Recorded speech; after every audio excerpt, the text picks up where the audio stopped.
Okay. Well, it's been a while. Haven't had much time to get some decent solo playing in, so I finally decided to sit down and start cranking out some videos. And a continuation of sorts from the Drifter series into We Deal in Lead, which is, I feel, is kind of a game that no one's really talking about right now in the YouTube sphere. I'm a big fan of the Dark Tower series by Stephen King, and this, let's see if I'll get the thing up here, the PDF.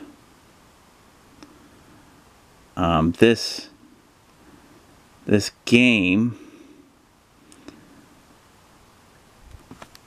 here, this here game here, has to deal with, it's like a weird Western style and of game, and I figure it flows naturally into a game like Drifter because it uses hexes as well, and you can easily go from a game like Drifter right into it. In fact, that's what I'm going to be doing tonight as I do this video.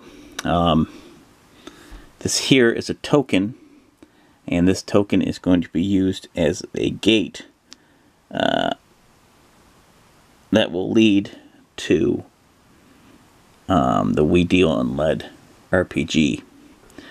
And I'm also going to be using Mythic emulator here, this chart, this one pager, and this will answer some of my questions as well as set up some other things. It's tight here as usual. I got a limited space. This RPG, it comes with a solo engine, which is pretty cool. The only downside really is that, well, it uses a whole bunch of these charts, and they don't really fit too well on my small little table. They have excursions, and it deals with NPCs, and you go from one thing to the next, and yeah, so there's a lot objectives, there's a lot going on there, so I have them to the side here. But what I'm going to be doing is, as soon as our protagonist from Drifter, who is Blake, with his lucky knife, goes into that gate, I'm going to kind of remake him for this game. And I put together on these I think 3x6 cards, I believe, how to create a new player in We Deal in Lead. And I have played the I've played the introduction module that comes with the PDF at the end of it, and it was interesting. There are duels in it, and the duels are incredibly deadly. You can play a gunslinger, although you probably don't have to play a gunslinger, but a gunslinger is kind of a just a really good shootist, but with a usually a kind of a magic weapon of sorts, and yeah, and they do much more damage, I believe, and they can kind of go to other worlds. What's cool about this game is that, much like the series, and this can be spoilers, kind of minor spoilers if you haven't read the Dark Tower series, is that the characters go through different worlds. The whole theme is that go then. There are other worlds in these, and so the protagonist, who's a kind of like a Clint Eastwood Man with No Name character, goes to these different worlds with his other the other protagonists from basically Earth, I guess, or one of the Earths. And you can do that with the RPG. This RPG, you can go to other worlds and other RPGs, I would say, which is pretty unique. I've heard that this is compatible with the Cairn RPG, which I haven't played yet, so I'm not that worried about it. So let me show you the dice that are going to come into play. 6-siders. I'm going with the 6-siders with classic pips, as they call them, for the theme. And you do roll d20s. It is a roll low kind of game. So rolling low, rolling under, your score is ideal, and rolling above it is not, which is kind of fun. I like that. It's kind of like old school D&D. And then these d12s come into play. Usually you have a table, and it is like a misfire table. So just because you shoot your gun doesn't mean it's going to work perfectly. It could jam. There's all sorts of things. And also there's a table for what kind of damage you do, and it's unique. Of course, I'm going to use it. Uses 10-siders for the charts or the tables, but I'm also going to be using them for the Mythic emulator and the excursion tables. And good old 4-sider. You never know when you need that. That comes in handy all the time. Always have a 4-sider around. And an 8-sider. And I think this comes into play with certain damage rolls. As you can see, I have a thing for transparent or translucent dice here. And yeah. So those are the dice that are going to be used. I'll go through character creation, or player creation. Choose a background, trinket, etc. What I found out about this game is that it has a really cool create a character kind of table, where it gets really descriptive about the kind of character it is, the kind of personality he or she is, and that's really kind of neat. It gets really detailed about that in a way. Choose a role for your traits. Yeah, traits come into play. Drifted world, or are you from Slipdoor? Well, Blake's going to be coming from a Slipdoor, so he's not from the Drifted world. Choose or roll age. I can determine that. A lot of these things I'm going to determine myself. Roll ability scores, 3d6 for each. Swap 2. And you have 3 ability scores: strength, dex, and heart. So it makes it pretty simple. You got some starting gear, which is pretty random. And grit. You have this thing called grit. And grit is just kind of like a temporary hit point thing, where it's like once you get burned through those, then you take damage. But when you take damage, it usually goes to your strength. So your strength ability actually can act as your hit points as well, which is kind of odd and different.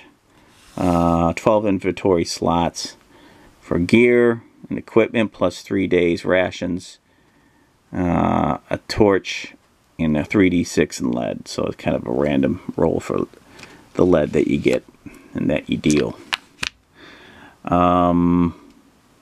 So yeah, that's just this is just like an intro module just to get us started. I'm looking forward to playing this game a little bit. Let's set up for the first scene. Hope I explained enough. I feel like I might be missing some of the things. I mean, I could go in, I can explain. Let me explain a little bit more about this RPG. And it's got some interesting art in it. That's kind of abstract, kind of not.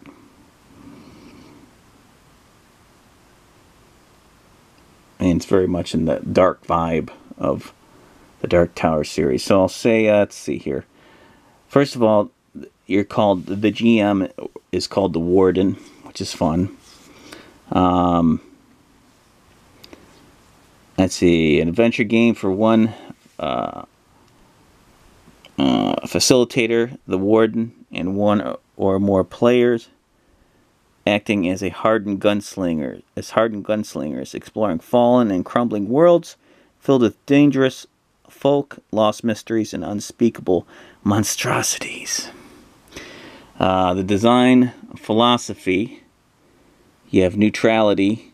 The Warden portrays the rules, situations, NPCs, narrative clearly as a neutral arbiter. Classless, a character's role and skills are not limited by class, instead carried equipment and their experiences define their specialty.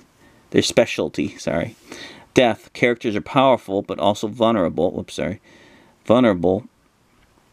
to many forms of harm. Death is everywhere, but never random or without warning. Fiction first, dice don't always reflect the obstacle's outcome. The Warden arbitrates success and failure in dialogue with the players based on in-world elements. Growth, characters change through surviving dangerous events and overcoming obstacles. Player choice, players should understand the reasons behind choices, and potential risks should be provided freely and frequently. Principles, the Warden and players each have guidelines fostering a play experience defined by critical thinking, exploration, and emergent narrative. Shared objectives, players engage with the shared setting, character intent, and party challenges, working collectively toward common goals. And a little bit about the types of adventures. Hunt a monstrous machine, stealing children. There's a lot of, in the Dark Tower series, there's a lot of mutants, and there's technology thrown into a Western setting as well. It's kind of like, it's a post-apocalyptic kind of setting with some broken down technology that's gone on the fritz, and mutants and things like that. Explore other worlds via lost slip doors. Let's see. And some stuff about the time, Western times. That just be ready for that, obviously. Like, that's alright, I accept that. So yeah, that's a good intro. There's a kind of a code of ethics, kind of a code of honor, I should say, that a gunslinger has. A code that they live and die by. So, and there's also a team, usually it's called in the books quartet or something like that, that they're all united in a team, and they're all, it's like it's fate that they're together, and that's kind of what I like about this book is that it's really, they pay great attention to detail of the Dark Tower books, and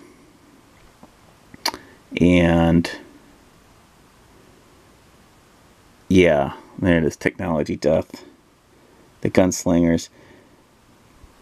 The world has moved on, which is something that the books always talk about. The world has moved on. Forces once immutable shift as space and time's borders thin. Opposing realms bleed into ours. The old ways bubble up, trailed by chaos and madness. The gunslingers, once a symbol of order and feudal authority, few remain. Their guns remain as a powerful sigil, marking them as gunslingers. And it goes on a bit about what I was just kind of telling you. And there's some magic in here as well. Magic is wild and unpredictable, especially between worlds. Most magical knowledge is lost, and the use of magic draws unwanted attention. And I'd like to throw some of the slogans from the books here. And one of the slogans, or one of the sayings, it's called the clearing at the end of the path. which is said a lot in the books. Only a corpse may speak true prophecy. Death is but a door, and may lead to other worlds than these. So it's fun, high in theme. Although there's a few modern things that kind of rub me the wrong way in the book, but I'll talk about that later. But other than that, it's got enough good that makes up for the things that are modern. So I hope you enjoyed this. As a good little intro to the game I'm going to be playing. I'll be doing a one sheet. Okay, I'm just going to be doing this many 8 scenes. Okay, just to kind of show you how it goes. And yeah, but, sorry it took me so long to get going. I have some other things planned for the channel that are in the works that are going to be a lot of work, but I think hopefully you'll enjoy it, and it'll be kind of a personal vision of mine being played out that needs to be played out. So, but in the meantime, hope you enjoy this, and I'll see you in the next video, and we'll get started.